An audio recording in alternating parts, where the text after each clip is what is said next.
뭐 이건 모든 이스라엘 사람들의 공통점이겠죠. 그런 귀하게 여기는 조상이 두 분 계십니다. 이스라엘 사람들이라면 꿈뻑 크는 조상. 이 오늘 마태복음을 설교의 주제로 삼았는데, 이 마태복음은 유대인들을 위한 그러한 책입니다. 어떻게든지 유대인들을 믿게 만들려고 그러한 목적을 가지고 서술한 책이 마태복음입니다. 마태도 유대 사람입니다.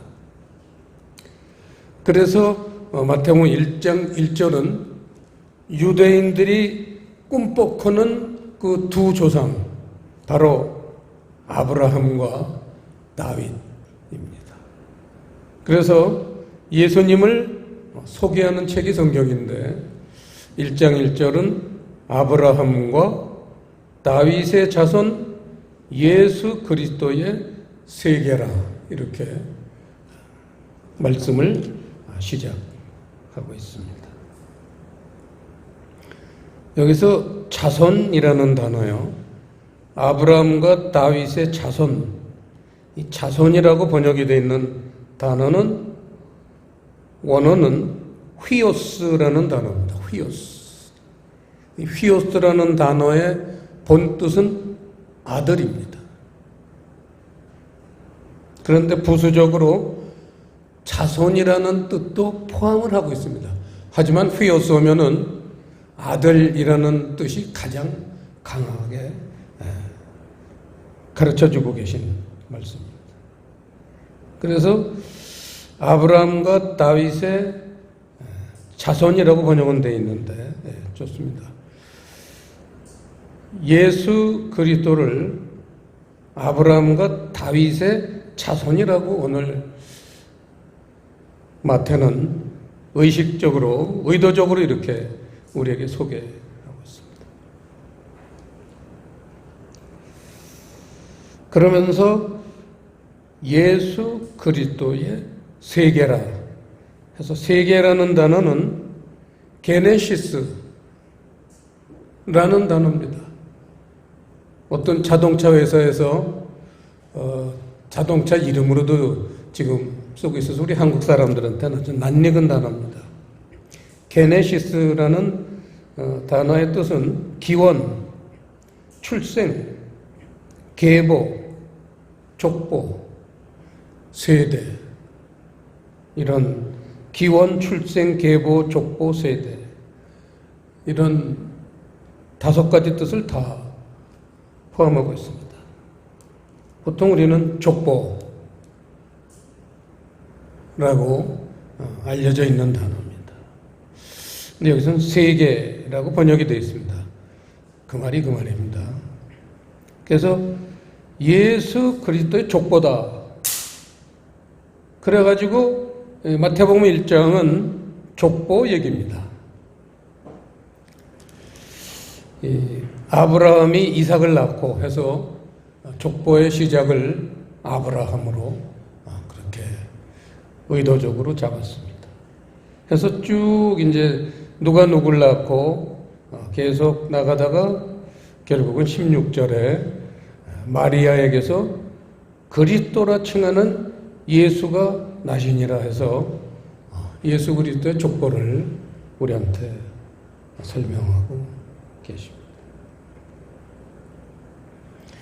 자, 그러면 첫 번째 질문을 드리겠습니다. 무슨 족보 얘기일까요?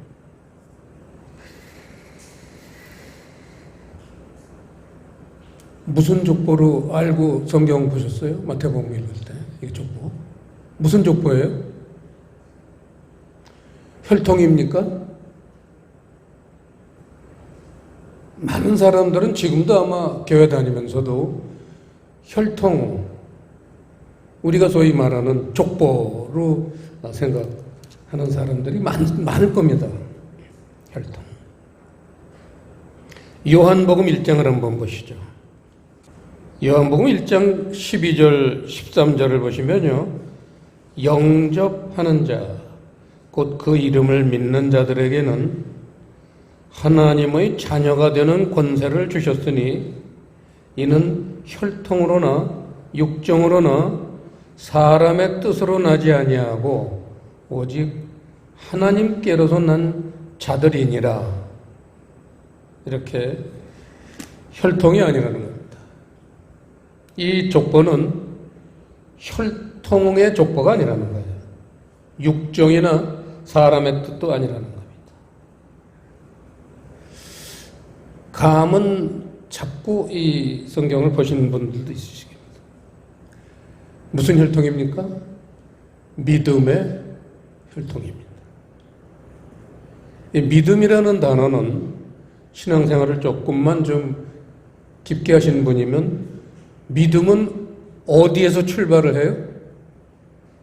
로마서 10장 17절 암송해야죠. 믿음은 들음에서 나며 들음은 그리스도의 말씀으로 말미암느니라 해서 믿음이라는 것은 바로 말씀하고 동의어입니다.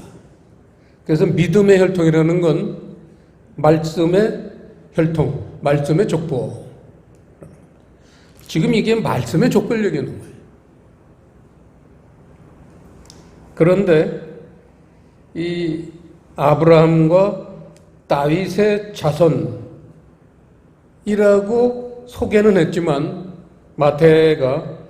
마태복음 22장에서는 여기에 대해서 반격을 하고 있습니다. 한번 보시죠. 마태복음 22장 보시면요. 마태복음 22장 41절부터 보시면 바리새인들이 모였을 때에 예수께서 그들에게 물으시되 너희는 그리스도에 대하여 어떻게 생각하느냐? 네 자손이냐? 대답하되 다윗의 자손이니이다.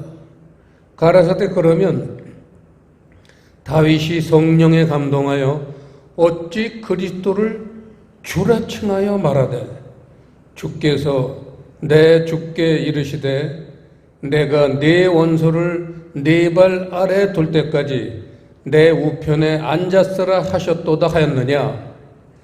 다윗이 그리스도를 주라 칭하였은즉 어찌 그의 자손이 되겠느냐 하시니 한 말도 능히 대답하는 자가 없고 그날부터 감히 그에게 묻는 자도 없더라. 그래서 여기 지금 그 44절의 말씀은 밑에 관주에 나와 있지만 시편 110편 1절을 예수께서 인용하셨습니다. 주께서 내 주께 이르시되 앞에 주는 하나님을 의미하고 뒤에 내 주께 이게 바로 주께가 하나님이고 내 주께가 이제 예수님을 상징합니다. 그래서 다윗이 예수님을 내 주라고 표현했다는 거죠. 그런데 어떻게 조상이 될 수 있느냐? 결국은 아까 저겠지만 이제 이 족보는 믿음의 족보, 말씀의 족보이기 때문에 그렇게 표현을 했습니다.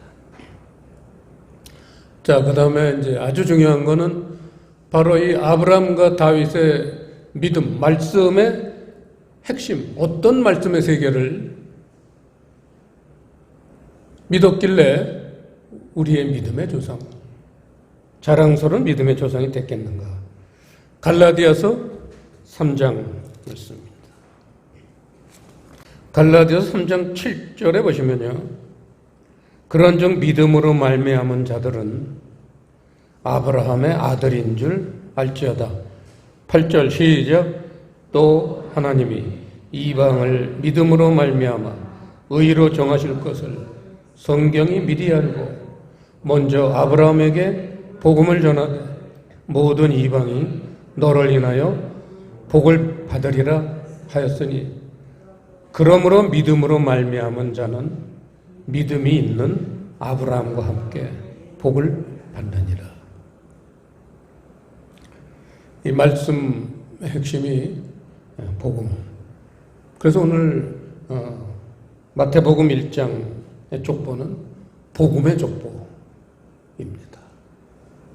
다윗을 잠깐 하나 볼까요? 디모데후서 2장 8절을 보시면요.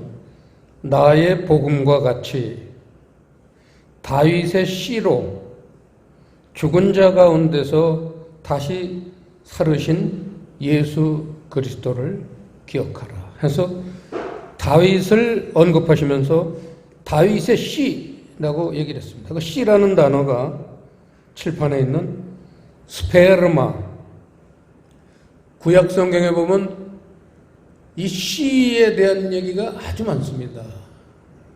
그걸 전부 자손으로 번역이 되어 있기 때문에 사람들이 좀 그 하나님의 깊은 그 씨라는 단어에서 주는 그 맛을 음미할 기회를 박탈당했어요. 전부 자손으로 하고 내 자손이 바닷가에 모래알보다 많을 것이고 이렇게 자손이라고 번역하는데 그게 전부 이 씨입니다. 씨.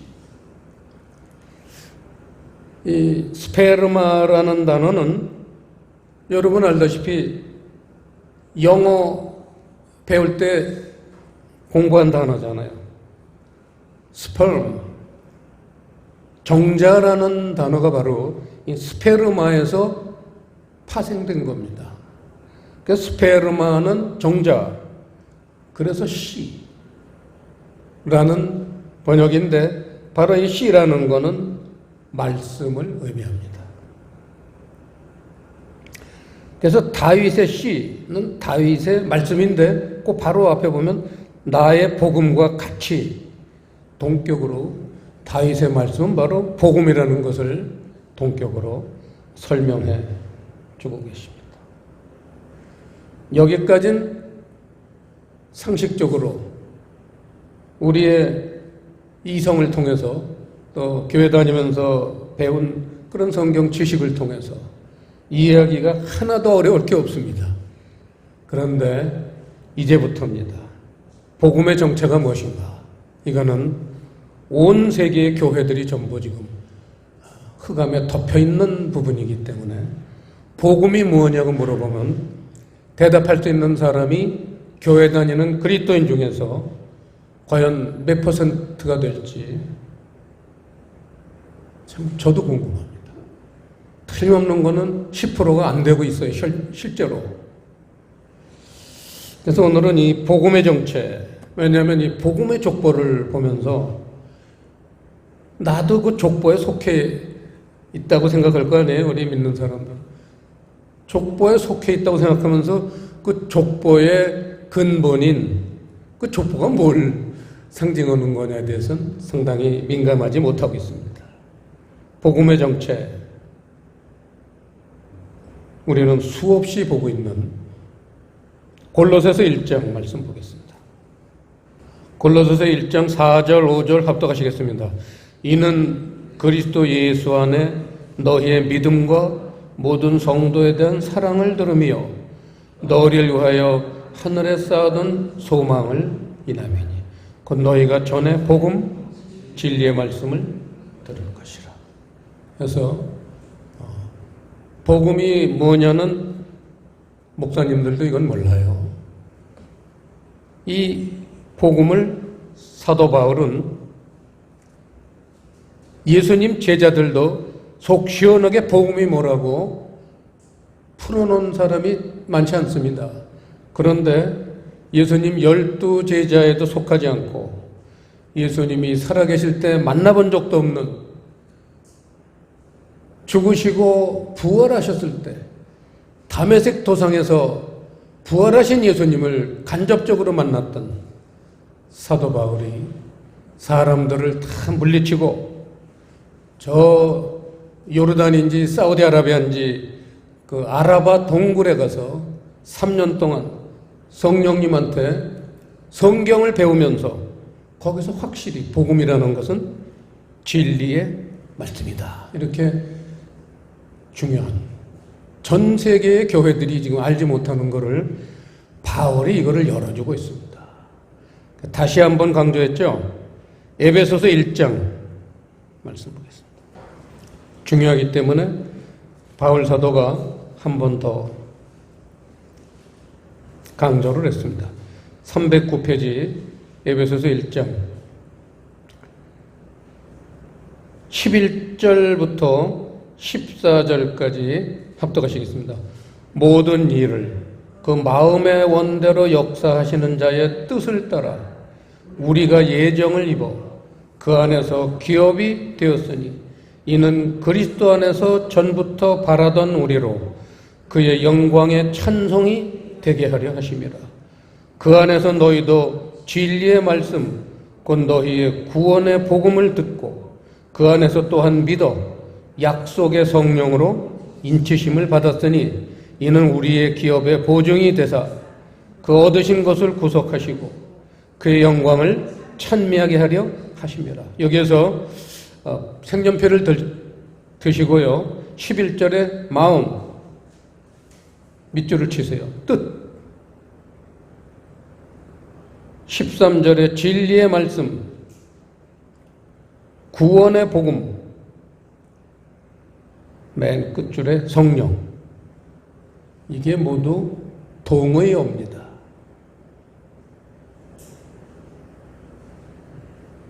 그걸 잘 음미하시면요, 진리의 말씀이 뭘 의미하고 있는지 상당히 의미심장한 단어들을 이렇게 나열해 놓으신 겁니다. 그 밑줄 친 걸 잘 연결해서 묵상을 해보세요. 그러면 진리의 말씀이 이거겠구나. 가장 중요한 게 성령이죠.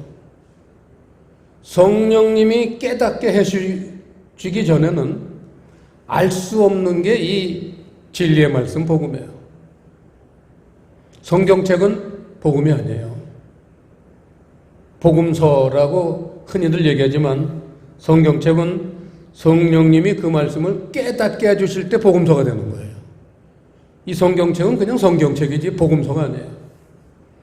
그걸 혼동들하고 흔히들 성경 공부 시간에 복음서라고 가르쳐 주기 때문에 모든 사람들이 성경만 이렇게 읽으면 복음서 읽었다 이렇게 착각들을 합니다. 근데 나도 복음을 안다.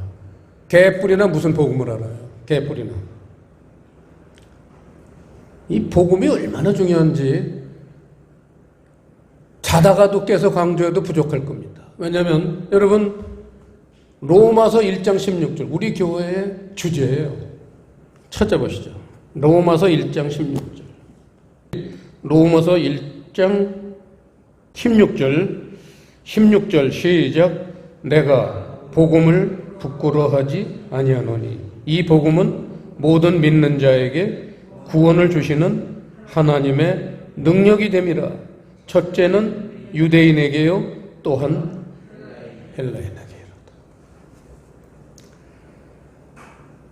교회 다니는 목적이 구원받기 위한 겁니다. 우리 어린이부에서 얘기하는 천국 가는 겁니다. 천국을 가는 가장 유일한 조건은 복음밖에 없다는 거예요. 둘도 없어요. 복음 말고는 천국 갈 수 없습니다, 여러분. 이 복음은 모든 믿는 자에게 구원을 주시는 하나님의 능력이 됩니다.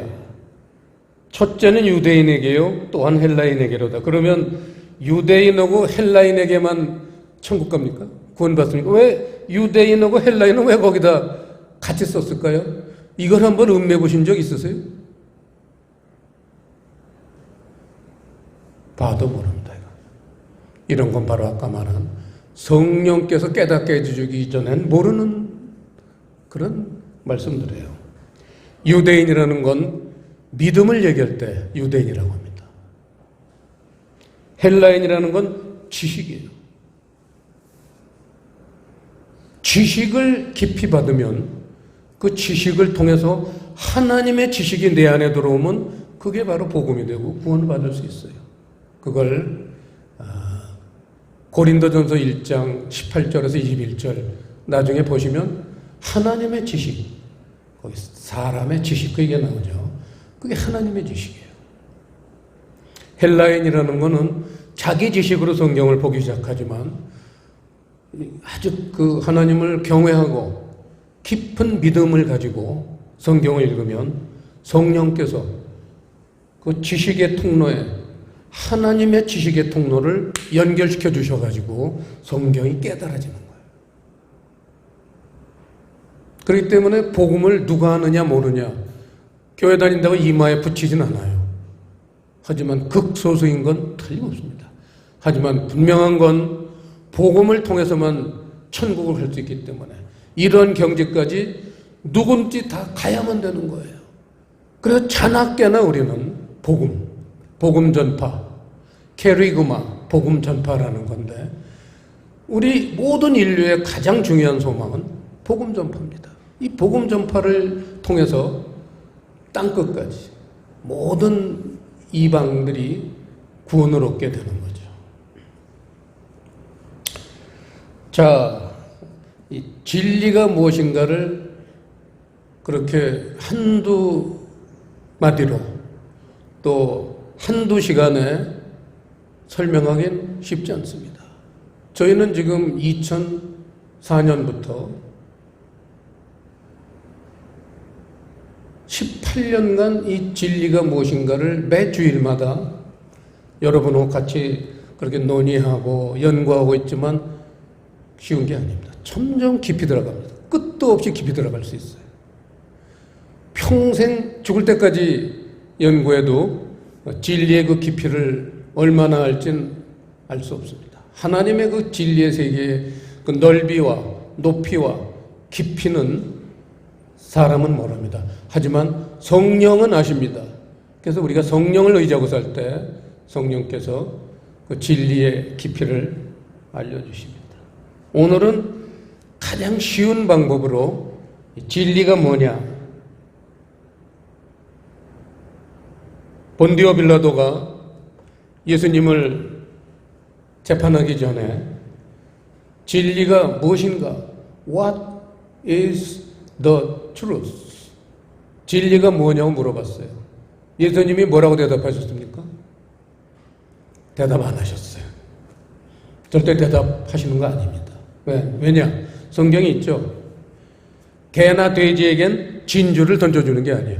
진리는 아무나 깨닫는 게 아니에요. 왜? 짓밟을까 봐. 그 고귀한 진리. 하늘에 계신 우리 아버지요, 나라의 임하옵시며.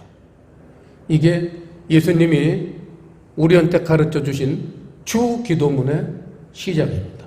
하늘에 계신 우리 아버지라는 건 아버지가 영의 존재를 얘기하는 거예요. 영의 세계. 하나님은 영이시니, 요한 1서에서 그랬죠. 하나님은 영이시니. 하나님이라는 존재는 영의 존재예요. 하늘에 계신 우리 아버지, 이렇게 기도를 시작하려는 것은 영의 세계에 마음을 열려는 거예요. 그러면 하나님이 영의 세계를 부어주시니 그게 나라의 임하옵시고, 나라가 뭐예요? 그게 바로 진리예요. 하나님의 나라는 진리로 구성이 되어 있습니다. 그게 나라의 임하옵심이에요. 자, 마태복음 4장 4절 보시겠습니다. 그 유명한 예수께서 마귀에게 시험받는 장면입니다. 마태복음 4장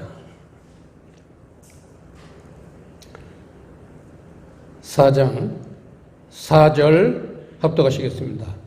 예수께서 대답하여 가라사대 기록되었으되 사람이 떡으로만 살 것이 아니요 하나님의 입으로 나오는 모든 말씀으로 살 것이라 하였느니라 하시니, 여기에서 하나님의 입으로 나오는 모든 말씀, 아리송한 말씀입니다. 여기서 말씀이라는 단어는 칠판에 보시면 있죠. 흐레마라는 단어예요. 흐레마. 흔히 요한복음 1장 1절을 비롯해서 대부분의 성경에는, 신약 성경에서는 태초에 말씀이 계시니라. 그 말씀은 로고스예요. 여러분 잘 아시는 로고스예요. 로고스가 기록된 말씀이에요. 로고스는 기록된 말씀이에요. 성경은 로고스입니다. 기록된 말씀이에요. 그럼 성경은 기록된 말씀만 있는가? 예라고 말하면 틀린 거죠. 성경은 기록된 말씀도 있지만 하나님의 입으로 나오는 말씀도 있다는 거예요. 이게 성경의 비밀 중의 비밀입니다. 여기서 흐레마라는 단어는 영의 말씀이라는 단어, 영의 말씀. 그러니까 성경은 기록된 말씀도 있고 그 속에 영의 말씀이 감춰져 있어요. 이게 성경의 비밀 중에 비밀입니다. 이거를 캐는 사람이 지구상 교회 다니는 사람 중에 몇 프로 안 됩니다. 10%가 안 돼요. 여기서 입으로 나오는 말씀이라고, 그럼 말씀은 입으로 하지, 어떤 사람은 귀로 하거나 눈으로, 물론 눈으로 사랑하는 사이는 눈으로도 말해요. 이런 영화 제목도 있지만. 자, 근데 왜 입이라는 단어를 넣었을까요? 여기다. 이게 다 의미가 있는 거예요. 마태복음 15장 말씀을 보시겠습니다. 마태복음 15장 18절. 입에서 나오는 것들은 마음에서 나오나니 이것이야말로 그렇게 나갑니다. 자, 입이라는 거는 성경에서 많이 이건 상징적으로 표현하는 거예요. 입이라든지 얼굴이라든지 눈이라든지 이런 건 전부 마음을 의미합니다. 왜냐하면 그 사람의 얼굴 또 눈 이런 거는 마음을 나타내요. 속일 수가 없어요. 그래서 하나님 입으로 나오는 말씀이라는 거는 그게 무슨 뜻의 의미로? 영적인 의미? 하나님 마음에서 나오는 말씀. 거기다 적어놓으세요. 색연필로. 하나님 마음에서 나오는 말씀. 이게 바로 진리의 말씀이라는 겁니다. 그게 영의 말씀이죠. 끝으로 요한복음 6장 말씀 보시겠습니다. 요한복음 6장 63절. 합독하시겠습니다. 살리는 것은 영이니 육은 무익하니라. 내가 너희에게 이른 말이 영이요 생명이라. 말씀은 영의 말씀이 있고 육의 말씀이 있습니다. 기록된 말씀이 육의 말씀이에요. 육의 말씀은 아무리 지켜봐야 천국 가는 데는 무익하다고 얘기해요. 물론 기록된 말씀도 유익한 부분이 있죠. 우리 교회 다니면서 기록된 말씀대로만 살아도 그걸 율법 말씀이라고 그러는데, 율법 말씀만 지켜도 아주 유익하죠. 하지만 율법 말씀을 지켰다고 천국은 못 가요. 영의 말씀을 우리가, 영의 말씀이 바로 진리의 말씀인데 이걸 살리는 것은 영이니 그랬잖아요. 이 영이라는 건 영의 말씀을 얘기해요. 이게 좀 말씀 얘기예요. 요한복음 6장은 오병이어 기적을 포함해서 요한복음 6장은 전부 구구절절 말씀에 대한 그러한 챕터입니다. 그래서 살리는 것은 영의 말씀이니 육의 말씀은 무익하니라, 이렇게 번역이 돼야 돼요. 육의 말씀은 나름대로의 유익은 있죠. 물론 성경 말씀 그대로 지키면 나름대로는 유익이 있겠지만 천국 가는 유익까지는 없어요. 왜냐하면 살리는 것은 영이니 육은 무익하니라. 내가 너에게 이른 말이, 이른 말이라는 그 말이라는 단어가 바로 흐레마예요. 이럴 때는 꼭 흐레마를 쓰세요. 영의 말씀. 이른 말이 영이요 생명이라. 영의 말씀이라고 써 있잖아요. 영의 말씀이다. 흐레마가 영의 말씀이다. 그래서 영의 말씀, 흐레마, 진리의 말씀만 살린다는 거예요. 이거를 다른 표현으로는 복음이다. 근데 교회마다 복음이라는 단어 안 쓰는 교회 없어요. 복음을 전하러 나가자 이래요. 전부 전도하러 나갈 때 거기서 말하는 복음이라는 거는 자기 복음이에요.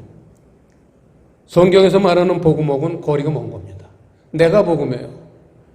다른 복음이에요. 사도 바울도 자기 서신에서 다른 복음, 내가 잠시 너희하고 떨어졌더니 다른 복음을 잘도 받아들이는구나 이러고 시비 걸죠. 거기서 말하는 다른 복음, 그게 세상 교회들이 사용하는 복음을 그렇게 바울이 까는 거예요. 왜냐하면 참 하나님의 복음은 진리의 말씀이에요. 말씀의 뜻이다 그거죠. 아까 에베소서 1장 13절 밑줄 치라고 그럴 때 뜻, 마음, 하나님의 마음, 거기에 하나님의 뜻이 숨겨져 있어요. 그걸 복음, 진리의 말씀이다. 그래서 우리는 이 진리의 말씀을 깊이 깨달을 때 말씀이 이제 변화가 돼요. 뭐로 변화가 되죠? 뭐로 변화가 돼요? 한 단어. 말씀이 뭐로 변화가 되죠? 진리가? 사랑으로 변화가 돼요. 이게 진리의 또 숨은 뜻이에요. 야고보서 3장 17절 마지막으로 하나 더 보겠습니다. 야고보서 3장 17절 합독하시겠습니다. 오직 위로부터 난 지혜는 첫째 성결하고 다음에 화평하고 관용하고 양손하며 긍휼과 선한 열매가 가득하고 편벽과 거짓이 없나니, 이게 사랑의 세계를 서술한 거예요. 이를테면 갈라디아서 5장에서 사랑의 열매는 하면서 우리가 잘 아는 9가지 열매를 서술하였듯이 성경 여기저기에 사랑이라는 큰 테두리 안에는 어떠한 덕목들이 들어있나를 많이 설명하고 있습니다. 이 사랑의 세계. 성결해야 되고, 이게 첫째예요. 첫째, 깨끗해야 돼요. 하나님 나라는 특징이 성결해야 돼요. 그럼 화평하고 관용하고 관용, 용서잖아요. 포용성이잖아요. 곽선희 목사님이 늘 기독교는 포용성의 종교다, 한마디로 그렇게 표현했어요. 놀라운 탁월한 타치입니다. 기독교는 포용성이에요. 모든 걸 다 포용하고 모든 걸 다 품고 모든 걸 다 용서할 수 있어야 돼요. 내 돈 떼어먹은 놈, 그 평생 미워하고 삽니까? 나를 원수같이 여겼더라도 우리는 그 사람을 위해서 축복을 해줄 수 있어야 돼요. 이게 기독교예요. 그걸 그래서 관용, 얼마나 멋있는 단어예요. 관용. 포용성이죠. 양손하고 착해야 돼요. 긍휼하고 선해야 되고, 이런 이제 사랑의 어느 한 부분만 얘기했지, 사랑의 열매는 바닷가의 모래알보다 많습니다. 그걸 어떻게 다 셀 수 있습니까? 하나님 마음속에 있는 사랑의 열매는 헤아릴 수 없어요. 그걸 우리는 진리의 말씀을 통해서 깨닫고, 그게 녹아서 내 마음속에 이제 어떤 재산이 될 때, 그걸 하나님은 구원이다, 그렇게 보시는 거예요. 너는 이제 천국에 와도 손색이 없는 사람이겠다. 그 크기는 뭐 별 조건이 안 돼요. 천국 갈 땐 사랑의 열매가 조금이다 많다. 그거는 이 다음에 천국에서 그건 상급이지, 30배, 60배, 100배, 이거는 조건은 아니에요. 그건 천국에서 이제 상급을 누리는 그런 기준은 될 수 있겠죠. 하지만 조건은 아니에요. 그래서 그렇게 너무 그렇게 따지진 않습니다. 중요한 거는 진리의 말씀을 통해서 그 말씀 속에 있는 하나님의 그 마음, 그걸 읽을 때 우리가 하나님하고 닮아가는 거예요. 그걸 하나님 우리한테 자녀다. 너희는 내 백성이 되고 나는 너희의 하나님이 된다. 이렇게 구원하실 때 하시는 말씀이에요. 우리가 이 다음에 천국 갈 때, 그 문턱에서 심판받을 때, 너는 내 백성이다, 이 음성이 안 들리면 못 들어가는 거예요. 누구한테만 그 얘기를 하세요? 네가 복음을 받아들였는 거야.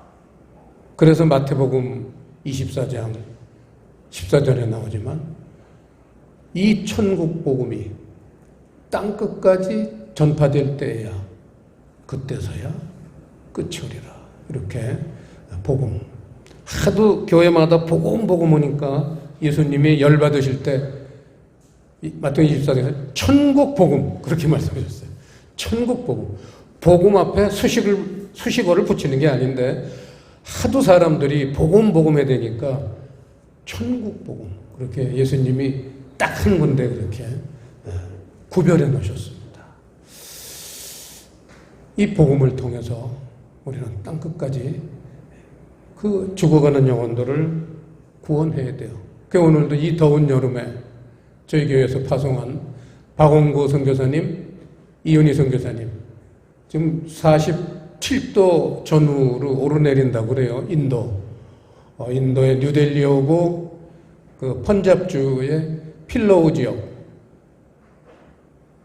사도 도마가 순교했던 아시아의 선교본부를 했던 그 필로우 지역에서 교회를 세우시고 열심히 지금 복음을 전하는 우리 박원구 선교사님.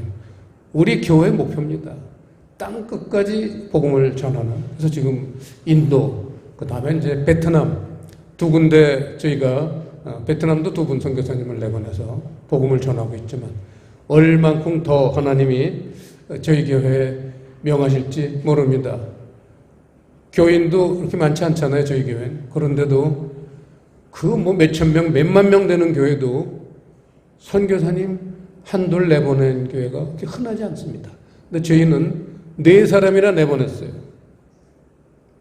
기적 중에 기적이에요. 어디 가서 이런 거 뭐 자랑한 적 없지만 사실 기적 중에 기적. 왜냐하면 하나님이 하시는 거예요. 복음은 하나님이 전하시는 거예요.